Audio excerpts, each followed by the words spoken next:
All right, and it looks like we are now live. It's going to take a second for this to pop up on my screen. I'm going to go ahead and pause the YouTube so I don't have it in the background. Today, we've got a very special guest that is on with us, and that is Johnathan Lee.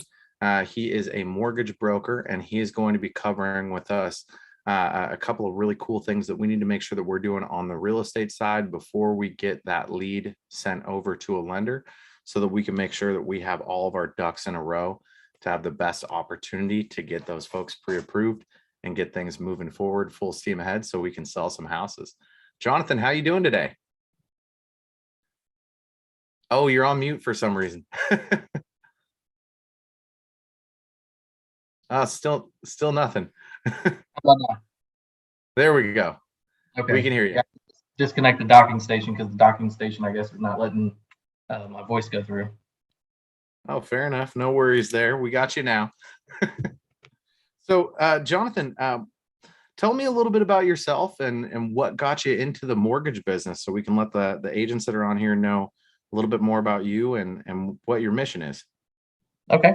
Yeah. So my name's Johnathan Lee. I'm born in Oklahoma, graduated here in Oklahoma, and then decided to venture off into the Navy because, you know, being a poor boy in Oklahoma with nobody that's graduated high school or college, you got to figure out a way to get that stuff paid for. So I went into the Navy, spent 5 years in the Navy. I did a tour in Iraq, tour in Afghanistan, and a tour in Japan. It's weird. Everybody thinks it's funny that I never saw a boat the whole time I was in the Navy. Got out, worked for DOD for about 15 years, made it up to the GS-14 level, and then just kind of got tired of the bureaucracy of the government, and then decided to find something else. Fell in love with real estate, honestly.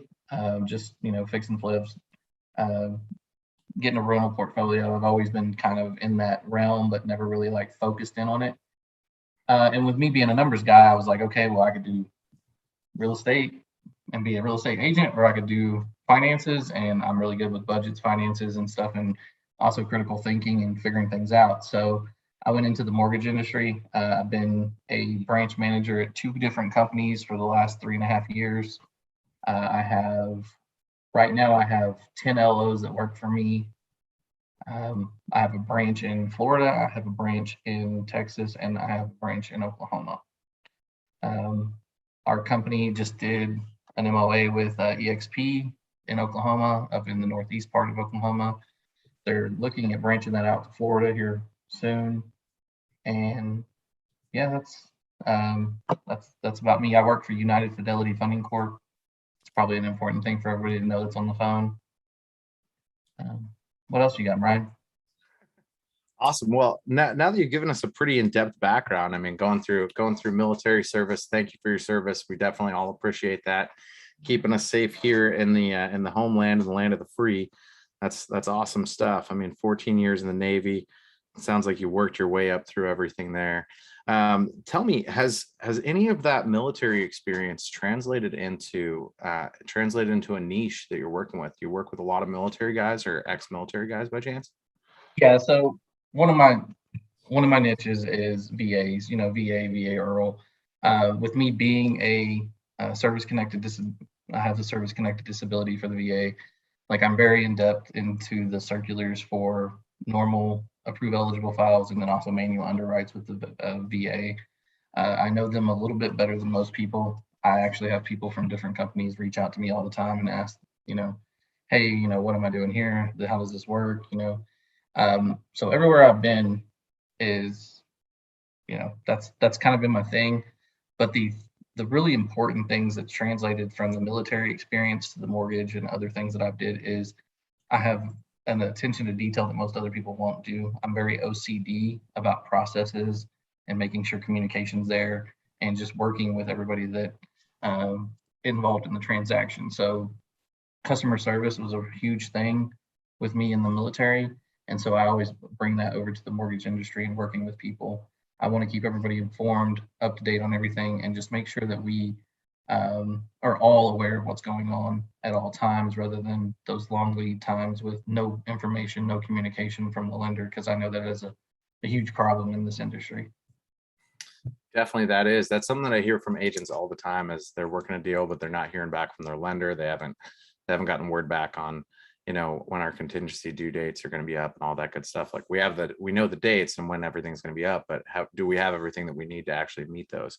So keeping everybody well informed and staying in the loop, that's all awesome stuff that every agent would love from a lender that they could potentially work with, or somebody that they could partner up with to make sure that they get more deals done. Now, you had mentioned that you guys have a branch in Florida, Texas, Oklahoma. You just got signed up with EXP in Oklahoma, and you're looking to move forward into Texas, or excuse me, into Florida as well. Is Texas on the horizon too? Yeah, so we have branches that I actually control and organize. We actually have branches in 37 different states. So we have licensed agents in 37 different states. Anywhere from California.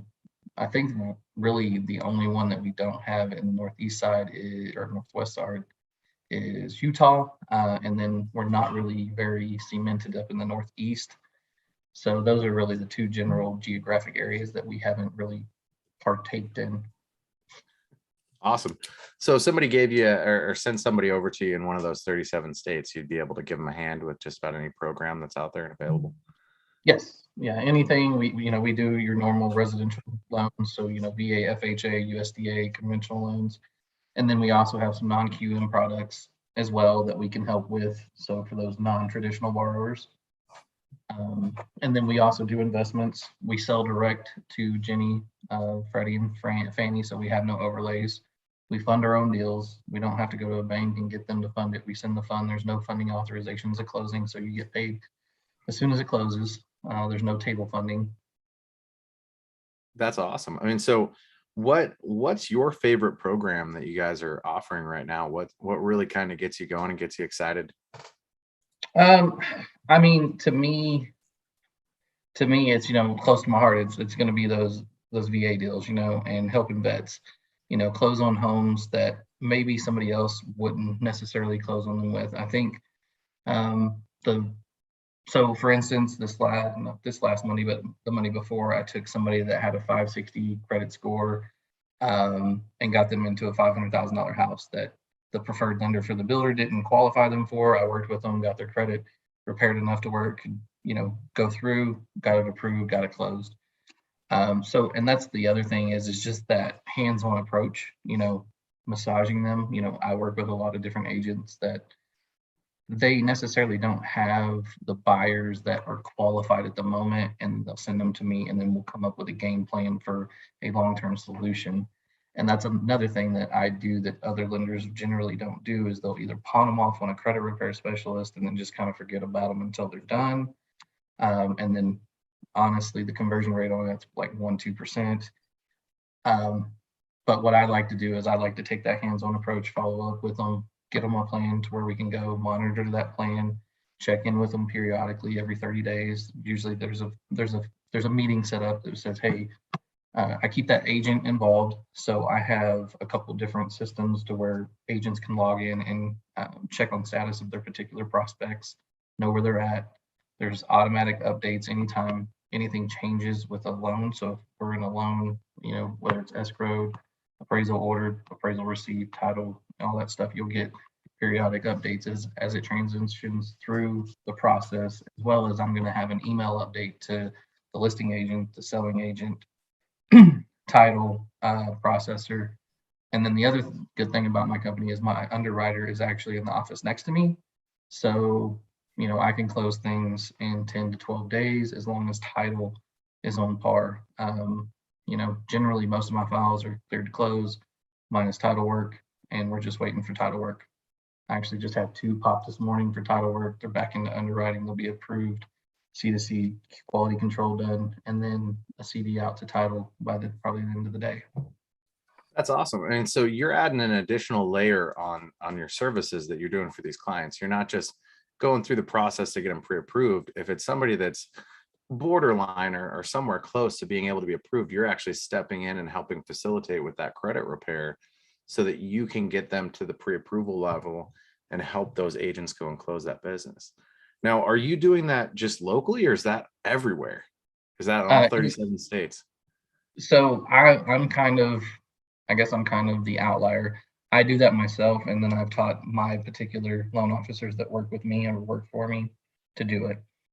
Various what if scenarios and stuff like that. That is not a company thing. That is a Johnathan thing, right?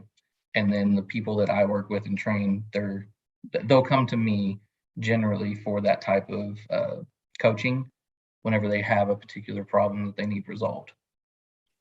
Awesome. Awesome. Well, you've got a live training that you want to present to everyone today, right? With a slideshow and all sorts of cool info. Yeah, I do have a slideshow. It kind of goes into a little bit of this as well as kind of the things we offer, what a lender is going to look for initially whenever they're going to get your um, particular client pre-qualified. It's those things that you can kind of use as a facilitator to say, hey, depending upon the real estate agent's business model, some won't go without a pre-qual letter, some will take off and take a potential buyer to a showing without any type of pre-qualification letter.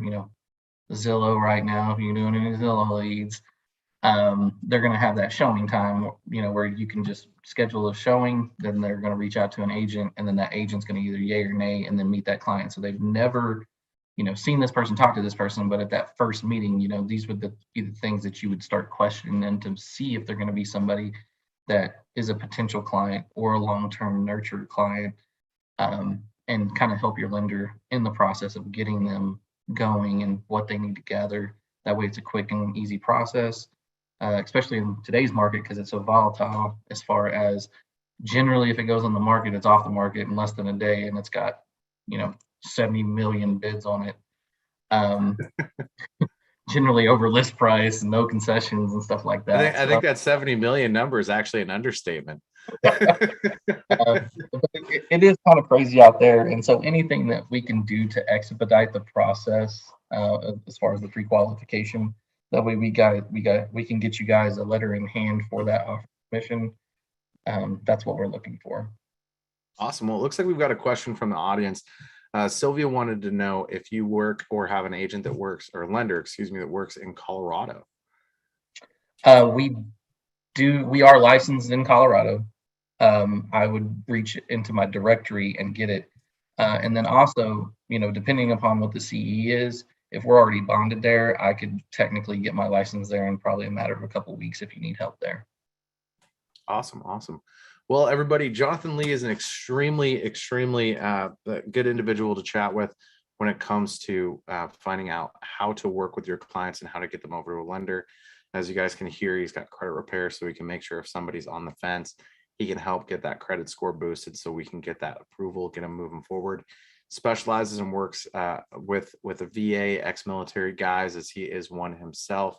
Johnathan, I'm going to let you go ahead and take this away, share your screen, and go ahead and dive into your presentation so we can give these agents as much good information as humanly possible.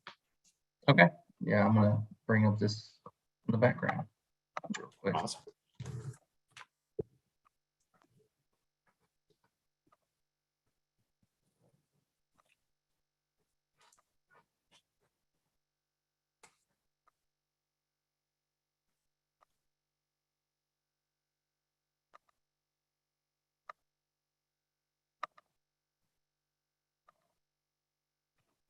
You guys, at the end of the meeting, we will also have a question and answer round. So if we can hold all questions that you guys have until the end of Johnathan's training session, that way we can address everything all in one fell swoop instead of kind of jumping in the middle of the training. So make things a little bit easier on our end and help them get through everything. So if you've got a question that pops up, go ahead and write that down, especially if you've got a notepad and a pen in front of you. I always do myself. But if you guys have a notepad, pen in front of you, write that question down that you have, just save it till the end. Feel free to ask those through the chat or by raising hand at the end of the training.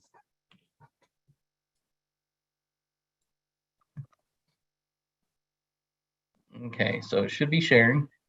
We can see it. All right.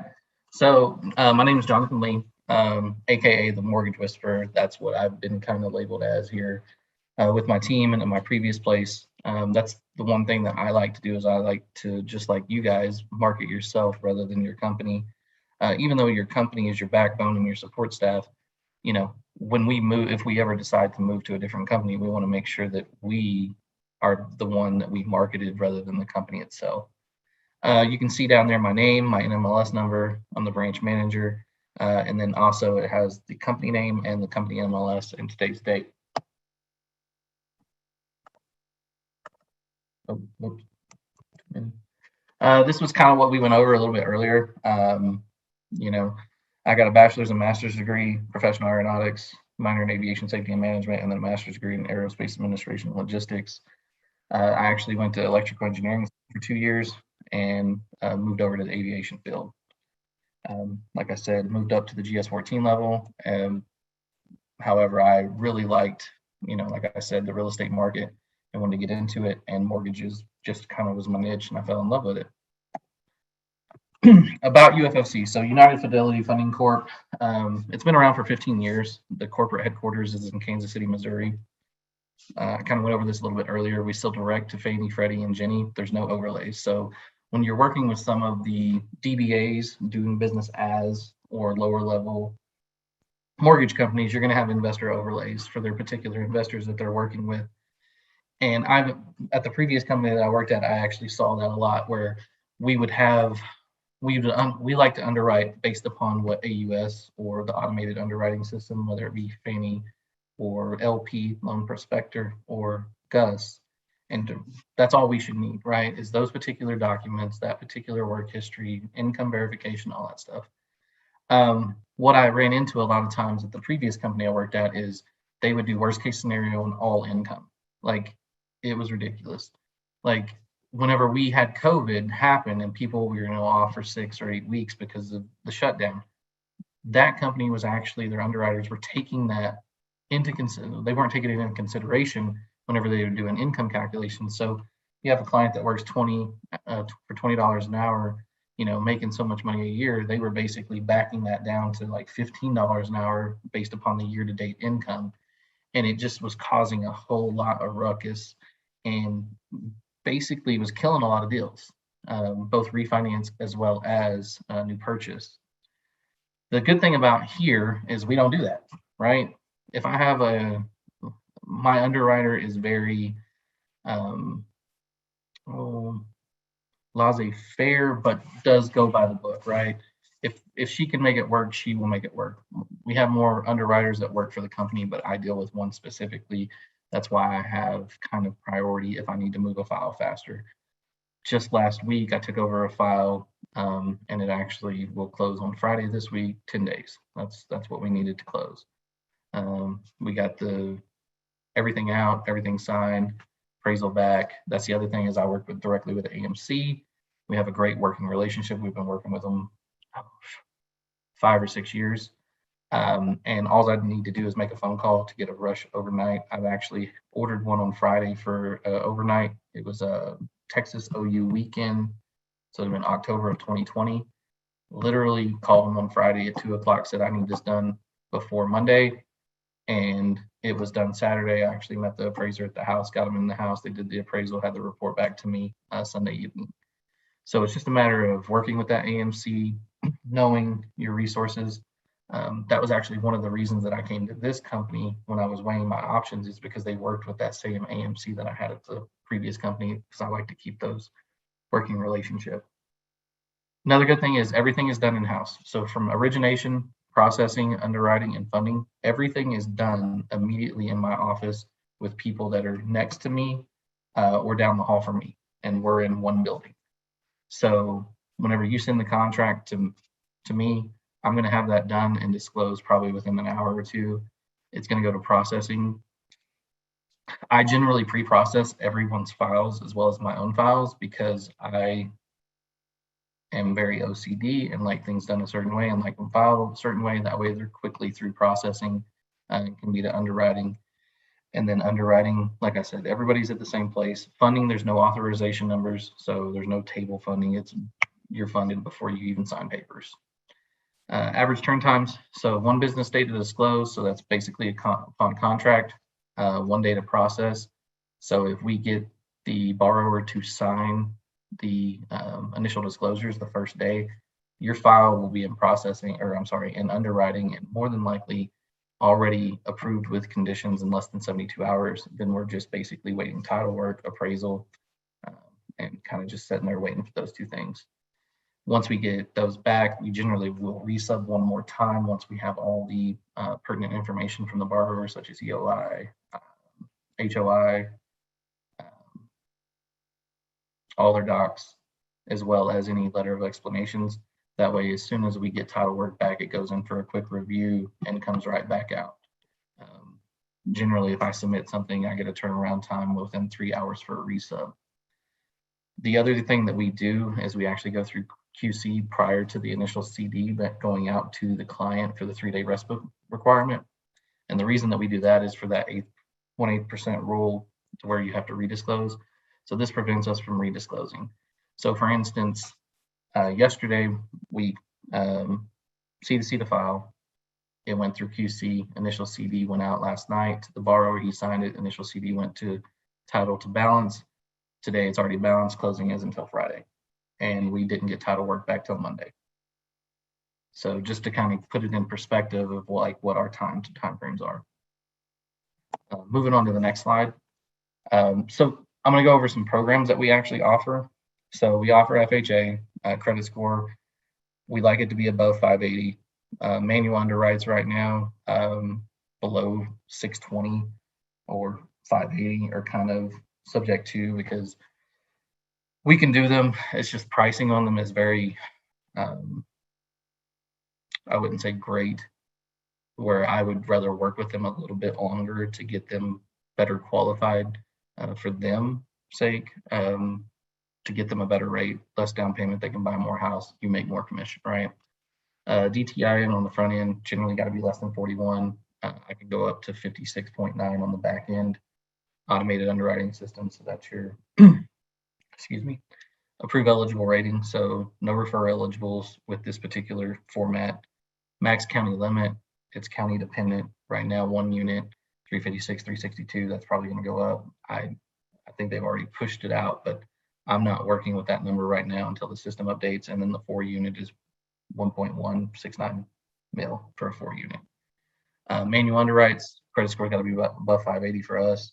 Generally, you can do down to 500 with 10% down in the approve eligible system, or approve eligible in the automated underwriting system.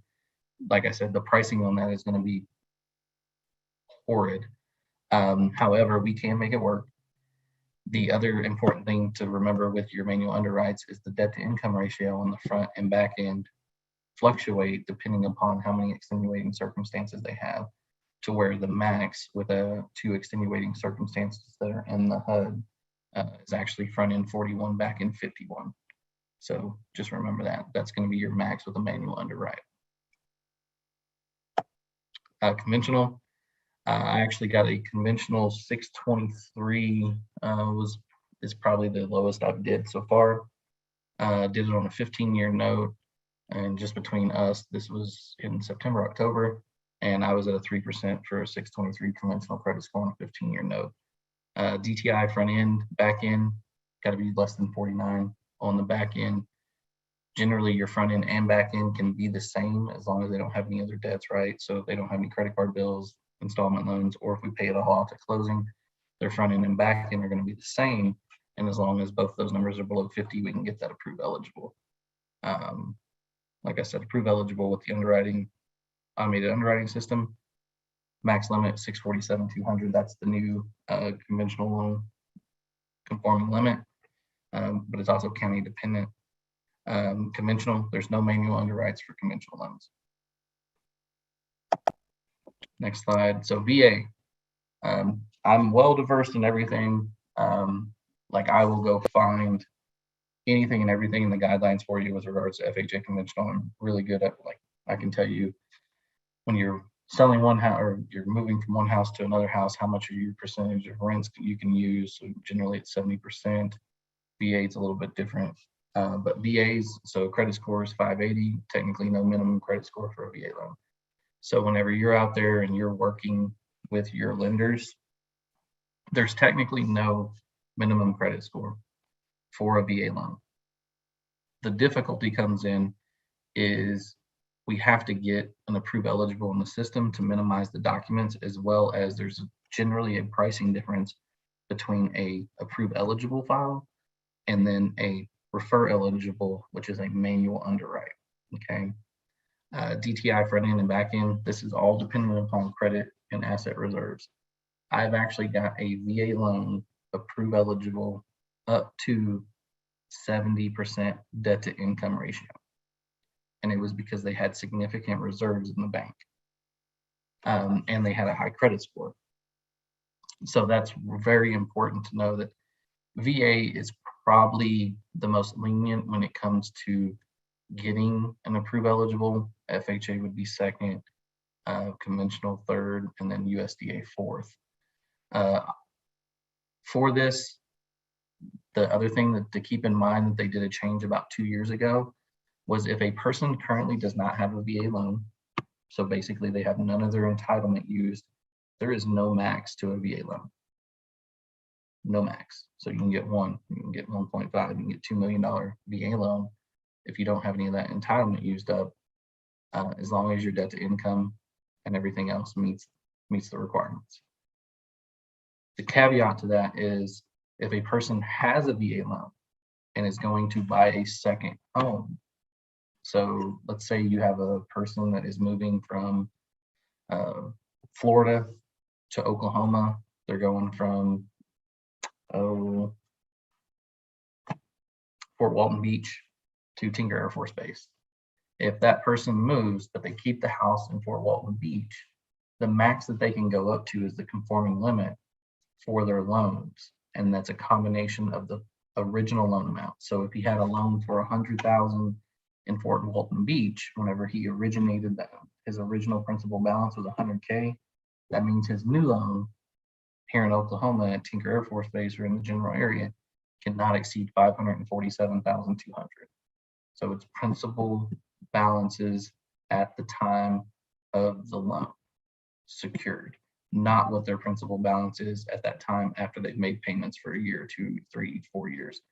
So it's whatever their original loan balance was.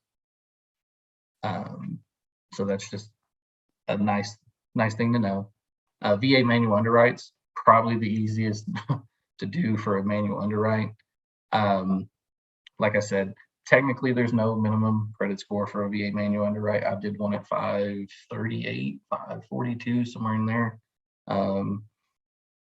It's just that the documentation is a little bit more strenuous. These are also way easier to do if the person already owns a home and is just selling and buying a new home. If it's a person that is buying a home that does not have a previous residence that they owned, so they were renting a property, it's a little bit more strenuous. So they're going to have to go through all their derogatories, identify what those were. They're going to have 2 months of reserves. So that's basically their cash to close. Another thing I like to go over is cash to close is not just closing costs. So you have closing costs and prepaids. That equals cash to close. A lot of people out in the regular community that don't do mortgages and don't do real estate, they don't necessarily understand that there's two things to that. So you'll have to have 2 months of reserves in the bank 60 days prior to application, and they're going to want bank statements to verify. And then the other thing is reestablishment of a 12 months of satisfactory credit. So what that means is if a person has a late payment in the last 12 months, they're out. They cannot have any late payments on any trade lines, mortgage, installment loans, revolving credit, any of that stuff, student loans, none of that stuff in the last 12 months. The other thing to be aware of is CAVERS. I don't know if people on the phone know what that is, but that is the federal system that we utilize to identify if anybody has any federal outstanding debt that they have not paid that's in collections. If they do, every government-backed loan, FHA, VA, USDA are out the window. The only thing they can go is conventional. So just keep that in mind too. So reestablishment, 12 months of satisfactory credit, got to make everything paid on time, no lates, no nothing. Next slide. So USDA, what I'm seeing on that is credit score generally got to be above 640. Debt to income on the front end, generally 29. You can go up to 31, but the GUS system is very fidgety when it comes to those particular things. Back end, generally you want it no more than 41, but you're supposed to be able to go up to 43. What we do know, or what we notice, is whenever you get closer to those front end and back end maximum limits, is the threshold for approving. If your credit score is close to that 640, it's not going to approve it. The higher your credit score is, the more likely you're going to get approved those higher ratios. So you got to have a GUS approval.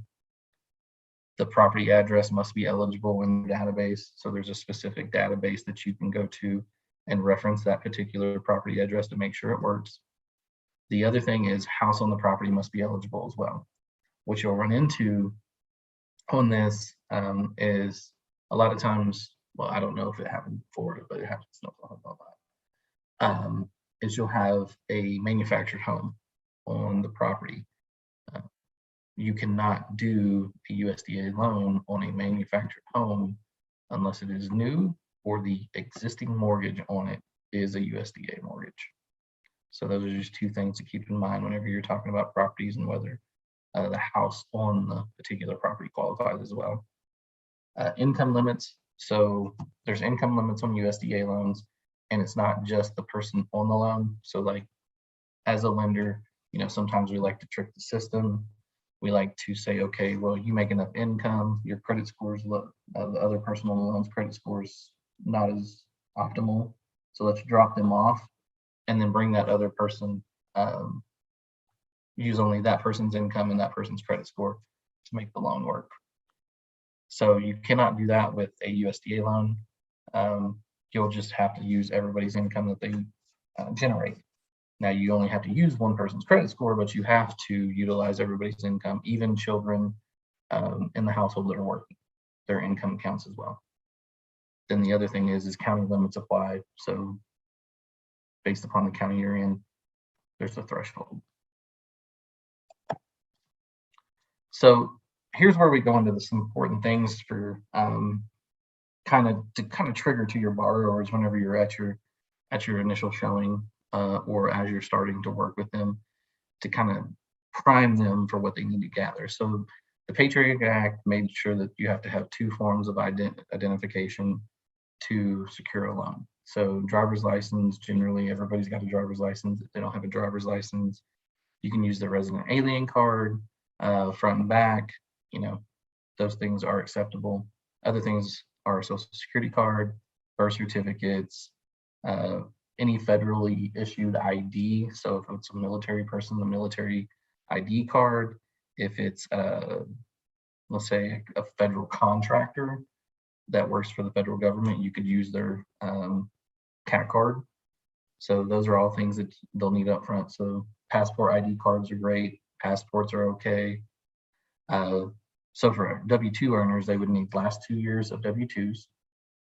The only time that they would need to drop into their tax returns or tax transcripts is if they were actually trying to prove work history over a 2-year history and they were self-employed prior to going to W-2. The other reason that they would need tax returns or tax transcripts is if the particular program calls for it. So like if they're doing a down payment assistance program, something like that calls for that based upon the community action program, then they'll need to get those. But generally, we don't need those on an FHA W-2 borrower. 2 most recent bank statements, we really only need one as long as it has previous balance. We always like to ask for 2. 30-day pay stubs, got to have 30-day pay stubs. That way we can do year-to-date income calculations. Or if we got to go out and do a verification of employment to identify where we can say, okay, well, their year-to-date's lower than what their hourly or salary would be. And why is that? So we can bump that income back up. So then the other forms of documentation for income. So if they have Social Security, need that Social Security award letter. If they have a pension, need a pension letter. If they have VA disability, they can go on to va.gov, pull that disability letter. and those letters have to provide 3-year continuance. Some of them don't, so Social Security doesn't, VA doesn't, because we know those are lifelong things. Pensions have to say, it will continue throughout life. Other things are child support is another big thing. So for child support to be counted as income, they have to have a child support agreement signed by a judge, and then 12-month history of on-time payments. A lot of times what we'll see is so let's say it's $200 a month. We'll see 1 month 100, the next month 300, the next month 100, the next month 200, and so it fluctuates up and down. If they don't consistently make the minimum contribution, so that like $200 amount that I talked about, consistently for 12 months, you got to throw it out. You can't utilize it. For manual underwrites, 24-month VOR, so verification of rent. So if they rent from a property management company, real easy to get. If they rent from an individual, sometimes it can be a little bit harder. And then derogatory letters. So one thing that we have to do on manual underwrites is anytime that they've had a late payment that shows up on their credit history, we have to identify the reason for that. They're generally really lax the older that they are, but if it's like within the last like 24 months, so that 13 to 24 month span, they're going to want a little bit more detail to why you weren't, caught up with your bills. Right now, we can kind of chalk everything up to COVID because of the shutdown, but moving into the future, that's probably not going to be an avenue that we can kind of levy that on. Self-employed. So what you're looking at for self-employed is kind of the same thing as far as docs, but they're going to need last 2 years of tax returns, tax transcripts. If they have not filed yet, you definitely need to let your lender know that, and tell them before they file, they need to get with a lender. That way we can identify, how much they want to buy, and then we can work with them and a CPA. That's another service I work with my agents and clients is I will get them with a CPA, and I will tell the CPA, hey, look, for them to qualify, because I've already got their credit, got their debt to income ratio, and I just move the numbers around, they have to meet this over a 2-year period. And if they can do it, great. If they can't because they didn't have enough, gross income or receipts, then, we maximize the income over that 24-month period on those 2 tax returns, and then we get them into something as close as possible to what they were looking at. If they own a business, the Schedule K, it breaks down the percentage. So just because they're an owner in a business doesn't mean that they get 100% of the income of the business. So if the business made $100,000, but they're only a 10% owner, they only get 10% of that. So those are other things that we got to be very careful of and are very important to have up front. So you'll notice a little difference on the bank statements. So 3 months, personal and business, for when you're doing a self-employed borrower. And that's across the board, whether it's FHA, conventional, USDA, anything. Current year-to-date P&L, so they're going to need that P&L developed. They're going to need it signed off. You're going to need a CPA letter. Basically, the CPA letter, all it's really stating is, hey, I did this person's tax returns for this amount of years. The business looks to be in good standing, and based upon my, evaluation, it will continue to be successful in the future. That's all you need. CPA signs it. There's nothing to hold that CPA accountable. Manuals. So going back to that 24-month VOR and derogatory letter, you're going to have that on every one of a manual underwrites. Conventional self-employed, we just went over it. It's the same thing. The only difference is there's no manual underwrites for this one. So the 3 months, the 2 years of tax returns, tax transcripts, all that stuff. It's easier for the borrowers to get tax transcripts. All they got to do is log into irs.gov and then request them. And it's literally a download immediate. If we do it, we have to send off a request. And sometimes it can be 2 to 3, 4 weeks, depending upon how backlogged the IRS is. So like from February of this year to, I think it was like July, it was taking 4 to 6 weeks. And we were actually closing loans with funding condition, well, not funding conditions, but shipping conditions. So that means if we have an investor that we're selling that to on the secondary market, that we would have to retrieve those particular tax transcripts before it got shipped. And if something was not right with their tax transcripts, whenever we got it, we wouldn't be able to sell it to that investor, and we had to keep it in-house. So conventional, like I said, same thing. This one is the one that is a 60-day transaction history or 2 months bank statements. That is not a, you can't go around that. You got to have 60 days. The good thing about conventional compared to FHA is if you're getting a gift on a conventional loan, there's no requirement to show history on the gift of the donor's bank statements. On an FHA, you have to have a 30-day transaction history of that donor's gift to make sure that they didn't have any large deposits, didn't take out a loan to basically give them a gift or have a large cash deposit. With a conventional, you don't have that. You just basically say, oh, I gifted them money, yay, move on to the next thing. But with a government-backed loan, VA, USDA, and FHA, you got to have that 30-day transaction history verifying that there was no large deposits in that donor's account.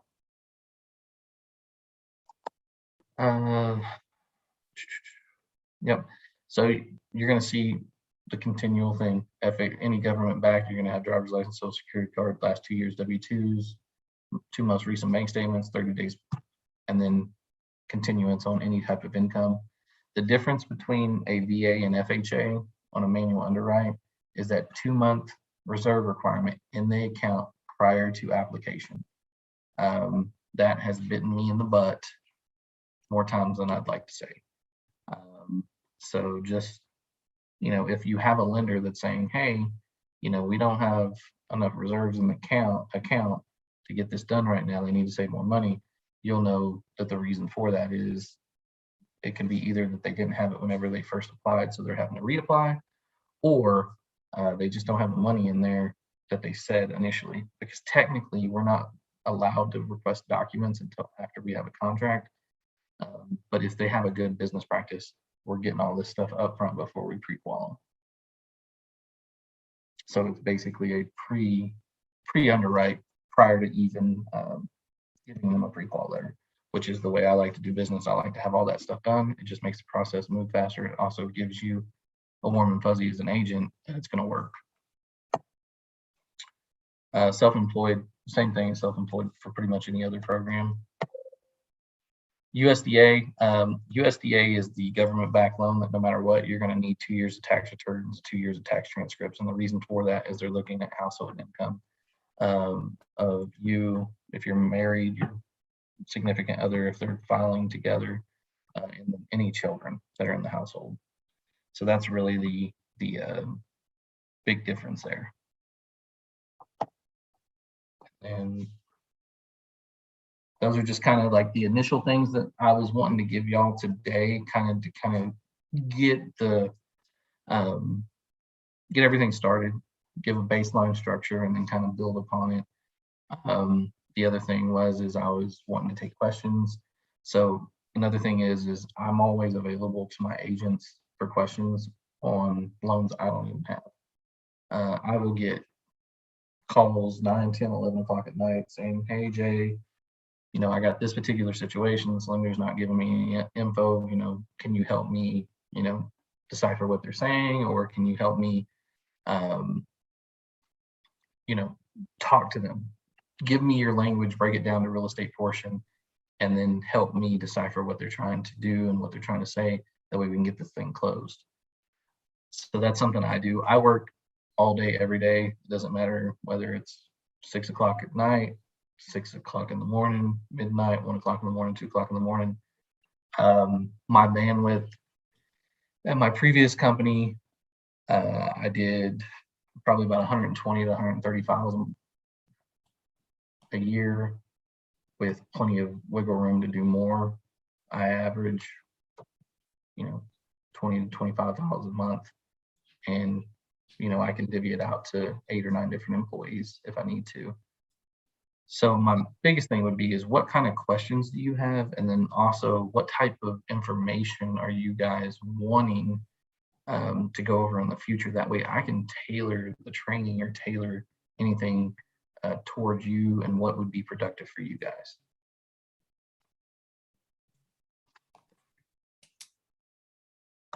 All right, and you guys can go ahead and unmute yourselves and turn your cameras on if you've got any questions and you'd like to ask of Johnathan. I think that was definitely a great training. Thank you so much for coming on and giving all that info. And Johnathan, you can also feel free. I invited you to the Leads to ROI Facebook group. You can also feel free to create a poll in there as well, so that you can ask all of the users what type of information they would like to see going forward to kind of help you tailor these trainings in the future. But do we have anybody with questions for Johnathan? Maybe what those 37 states are, or anything along those lines that was covered in the training where you guys have questions?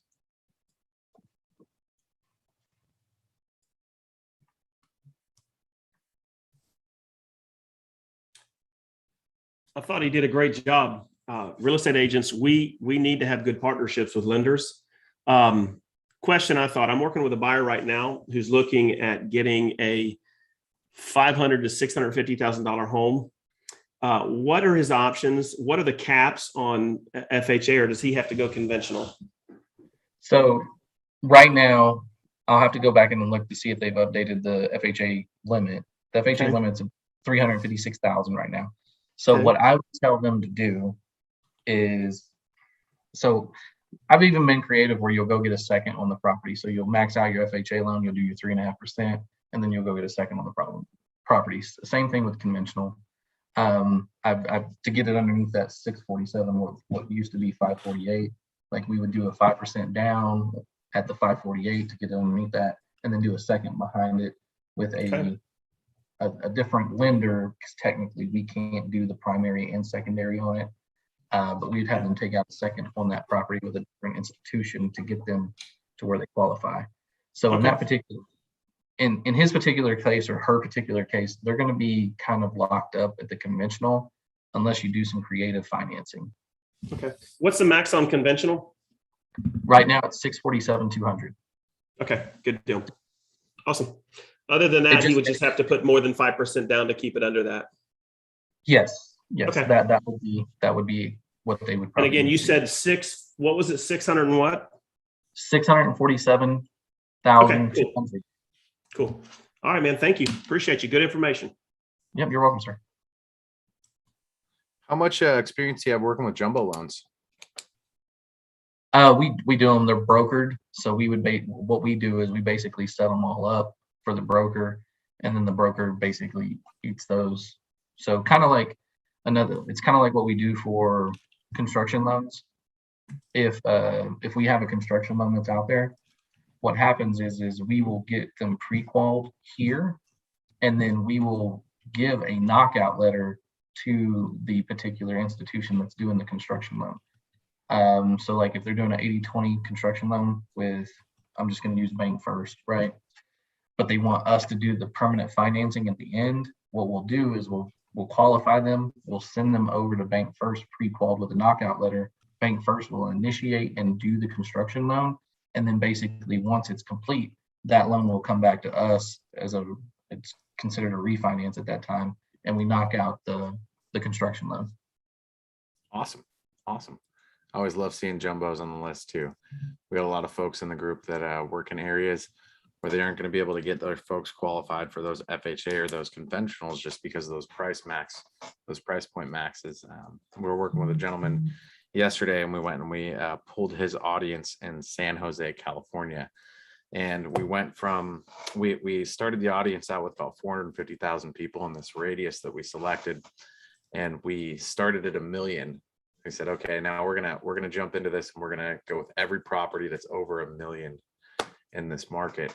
And it actually removed, it only removed about 5% of the homes that were on that list, just because where they're at, it's basically all Silicon Valley. So the entire market is $1 million plus homes. The average home value is right around 2.5 to 2.8 million in that particular geographical location that we were looking at. So that's awesome that you've got options for jumbos as well. Now, another question that I had is, I know that you guys are expanding into additional states right now. Do you have the next state that you're kind of getting licensed in or getting ready to move into, so that way our users know where you're moving into next? Yes. So are we talking about me personally or the company in general? We can do both. Let's do both. Okay. So me personally, I will be going into so Kansas, California, Colorado. Basically, I'm trying to around the central area I'm located. I do travel a lot for business. Those would be the major ones. So centrally around Oklahoma, Arkansas, Kansas, Colorado. I'm 50-50 on New Mexico right now. I don't want to go back to New Mexico. And then California for sure. And the company, I think that the next one that we will be moving into is Utah. It's taking a little bit longer than normal because the bonding requirements are different in Utah, as well as the branch requirements. So that in Utah, it's really weird. You have to have 2 personnel in 2 different separate positions. They both have to have a minimum of 3 years of experience or have closed I think it's like 45 loans over a certain amount. It's a point system for them to even be given that branch manager position. And then there's another position on the other side of it that they have to hold, that it has to be 2 separate people. It's ridiculous. But that's the regulation. That's what they want done. And so you have to go out and you have to find those 2 people. You have to get the bond set up. And then there's additional stuff you got to do. We've been working on it for about 4 months, and they said it usually takes anywhere from 6 to 9 months to get it done. So, but yeah, I mean, we are open to anywhere and everywhere. It's just we're slowly expanding. We don't want to get too big for our britches too soon, because that's what happens with a lot of companies is they go out and they try to mass, I guess, put a bigger footprint out there is what I would say. And then they don't have the lower level structure, so the organizational operation structure to support that. And so what we do is we build operation staff up first and then go expand out. That way we have, that tiered system to make sure that we have the support staff to support our LOs and still meet our timelines that we like to meet. That's absolutely awesome. I mean, that's one of the things that we currently do for ourselves as well.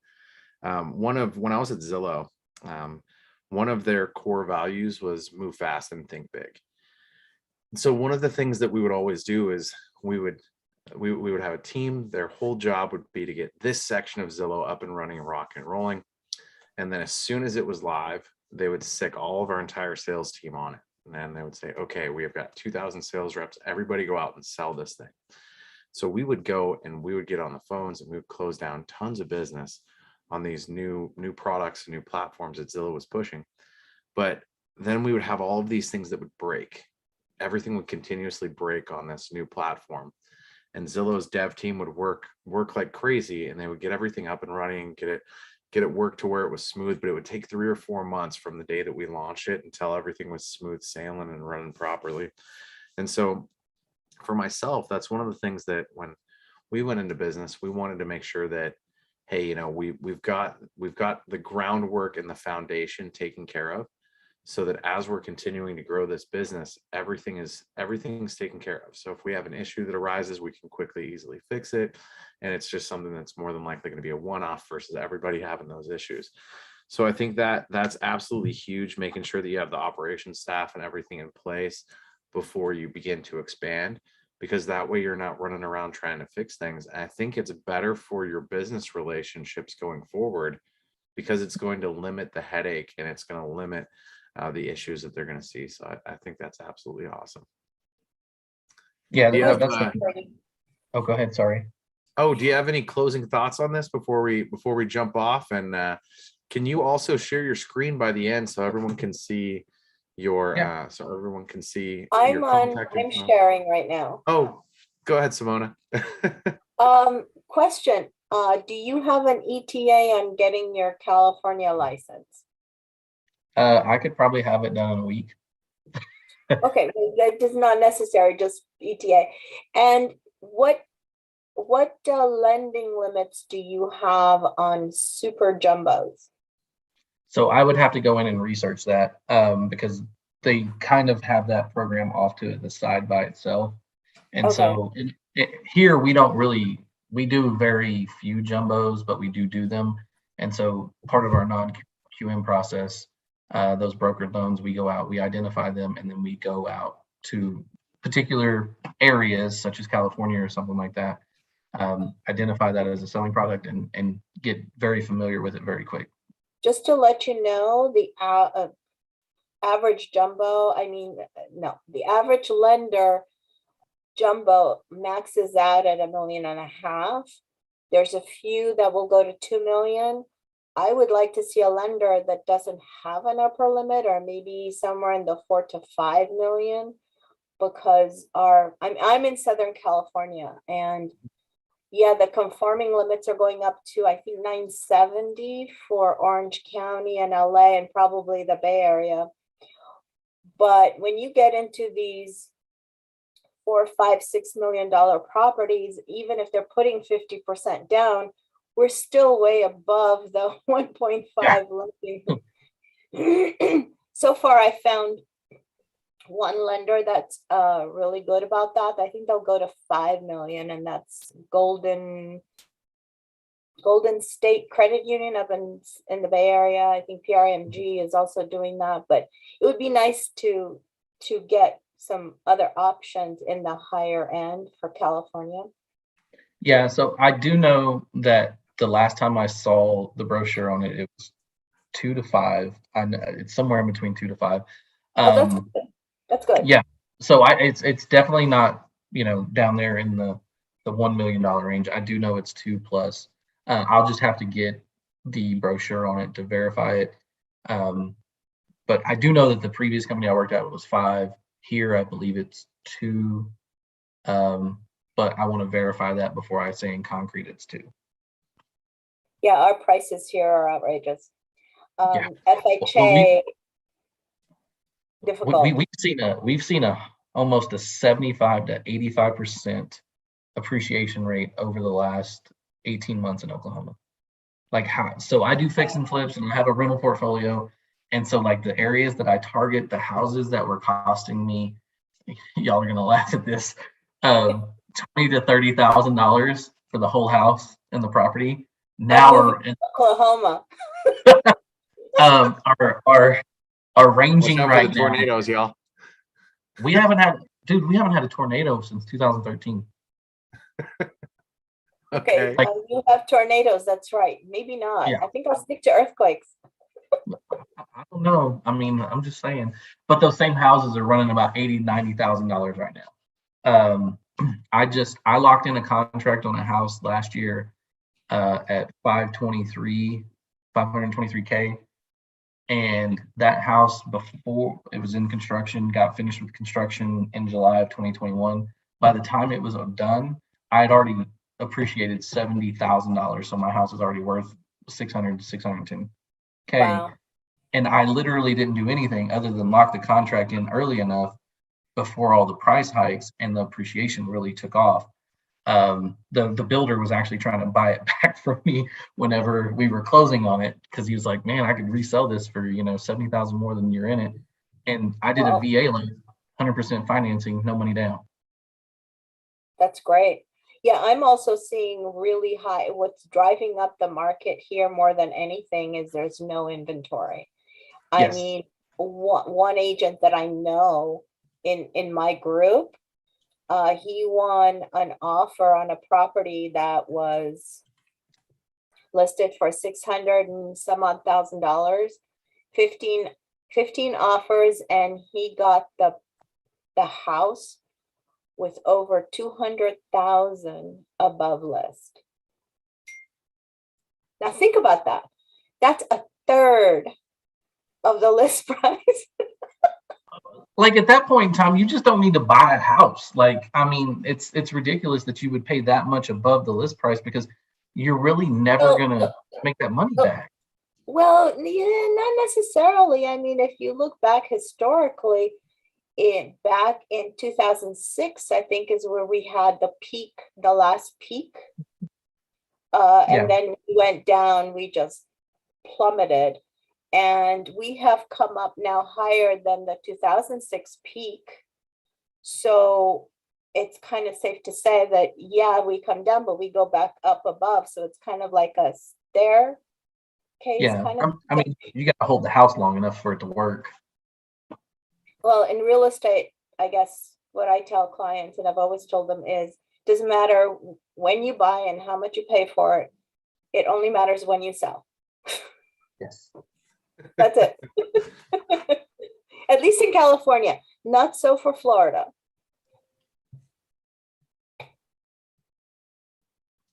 But yeah, I would like to get some other options for lenders. I will definitely take a look. I'll go to my CEO and have him break down that brochure and send it to me. That way I can send it out to, I'll get it to Brian and he can publish it out there for everybody to see what that is. Also, Absolutely. do you guys have any interest only ARM products on Jumbo? We do arms. I typically I like to stay away from arms, but I mean they are out there. We do them. ARMs in the sense of like a 5 or 10 year fixed interest only, 30-year amortization. Yeah, so we do. I think we have a multitude of them ranging from 3, 5, 7. So it's not just one particular program that we use. So we have a variety of arms. Because those are very popular in the higher price ranges. Yeah, in especially if California anyway. they Yeah. get 1.5 to 1.75%. You know, and a lot of people looking for mortgages right now are seeing, you know, hey, I can get an interest rate of 1.75, and they don't understand that it's a variable rate that's only fixed for a specific amount of time. And they're like, but I saw 1.75 on Facebook, and I'm like, yeah, Facebook, great, yeah, awesome, but it's not long term, bro. So James, I get my financial advice from a meme on social media. yeah. What are the rates today, actually? Just curious. So conventional, roughly low to mid threes. Your FHAs are hovering right about that. They have taken a hike up over the last like 30 days. And how I can gauge that is my down payment assistance that we utilize here in Oklahoma. They adjust the rate and I get a daily rate sheet, right?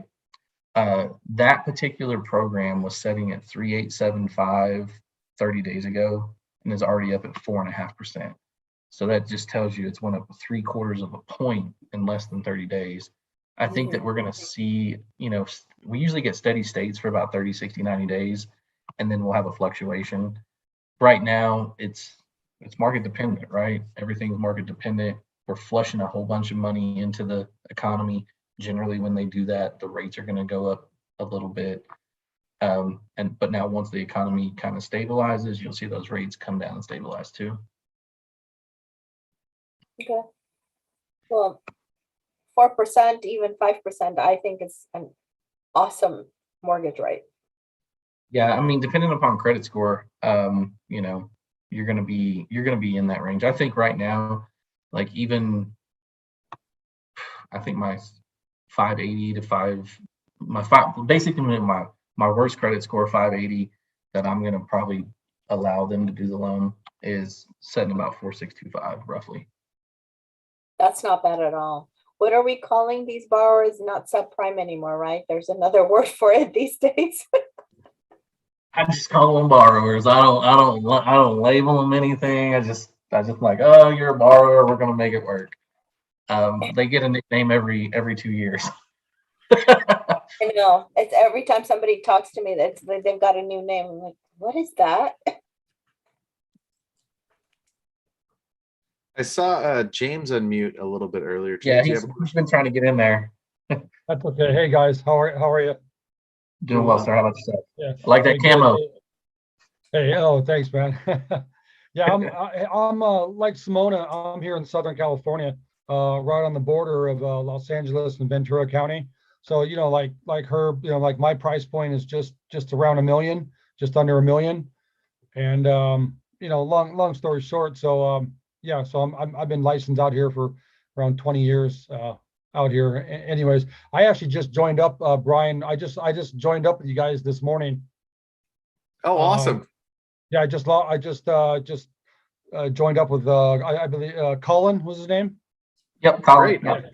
Yeah, so I just onboarded with Colin. My question is this, so I've got, I've got like somewhere like, I don't know, 30, 40,000 people in my database right now. And I joined up, I signed up for your, like, your highest and best package you offer with the, with your ISAs or VAs calling and everything. So my question kind of is both for you and Brian and I'm sorry, was it John? Yeah, Jay, Jonathan. I've been called a lot worse. Yeah, so okay, sure, exactly.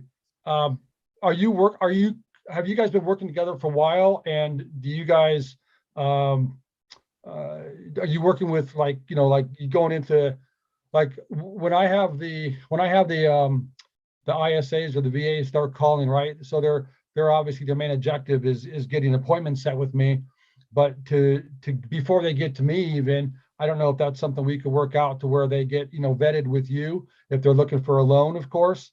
I don't know if that's something you guys are already doing. I've done this in the past with other, lenders, brokers, doing that before they even get to me. So that way I can hit the ground really running. I can get a pre-approval in my hand, whatever kind of loan it is. Yeah, I don't know if that's something you guys are already doing or have had in the past.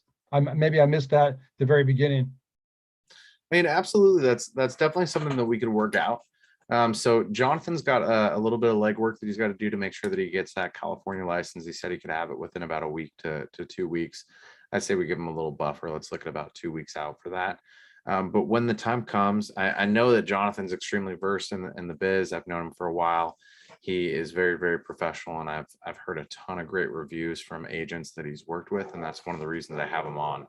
So I'd be more than happy once he has that license taken care of in California to connect you two. And then if we have any appointment that comes through on the buy side, we can filter those through the lender and actually tailor the script so it goes specifically to Johnathan first.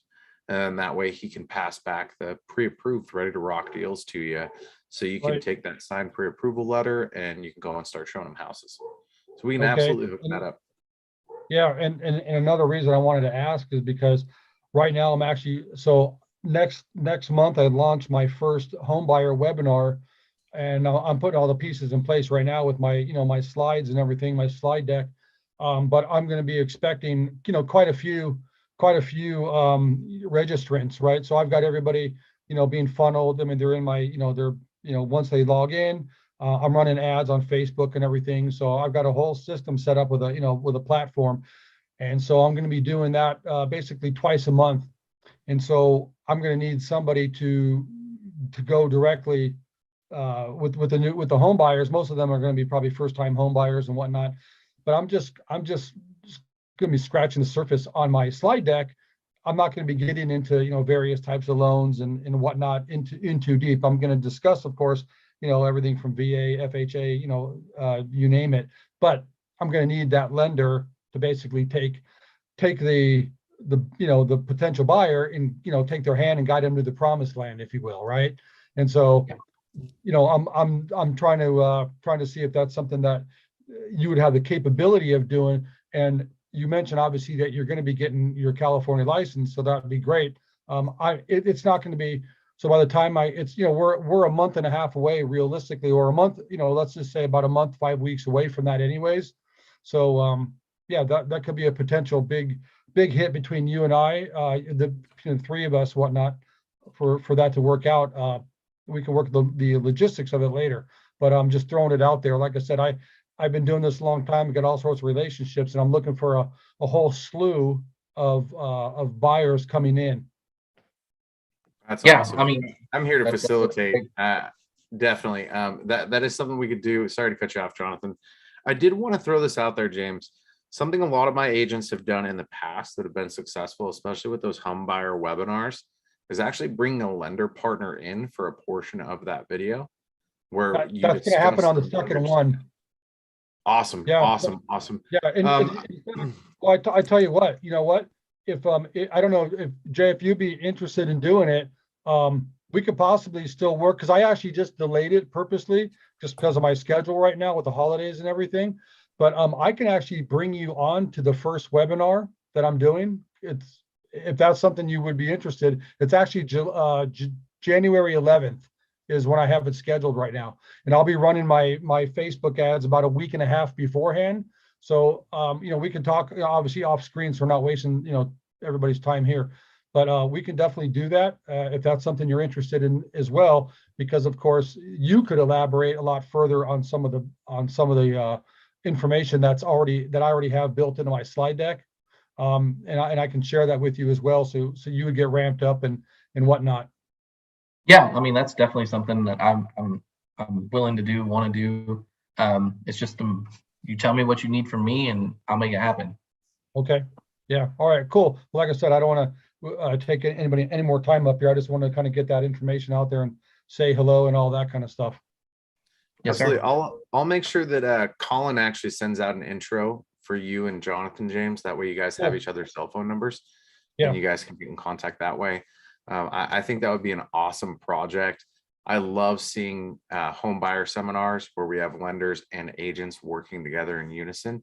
I can tell you right now, I've had probably about 20 different agents that I've worked with in the last 2 years that I've approached and said, hey, please do this. They went and did it, and they were extremely successful from it, because you have all of the knowledge on the real estate side. Your lender is going to have all of the knowledge on getting that mortgage approved and everything that they need to get it knocked Right. out. And Yeah. it's just that perfect culmination. So Yeah, I'm perfect. gonna wrap this up. I do need to jump on another meeting. I'm about 12 minutes late, but that's totally Yeah. fine. You guys had some awesome questions out there. Jonathan is going to be on again, I believe. Is it next Wednesday, Jonathan, or is it going to be the following Wednesday? I think it's the following Wednesday. Well, hold on.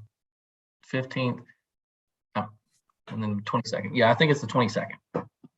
Awesome. So we're gonna have Jonathan on here a couple times a month, and if his schedule permits, we'll get him in a full-time slot weekly with us on Wednesdays, so that he can go ahead and cover some new things for you guys, mortgage related. If you have any questions about mortgage, getting the deal funded, please jump on, ask any questions that you guys have.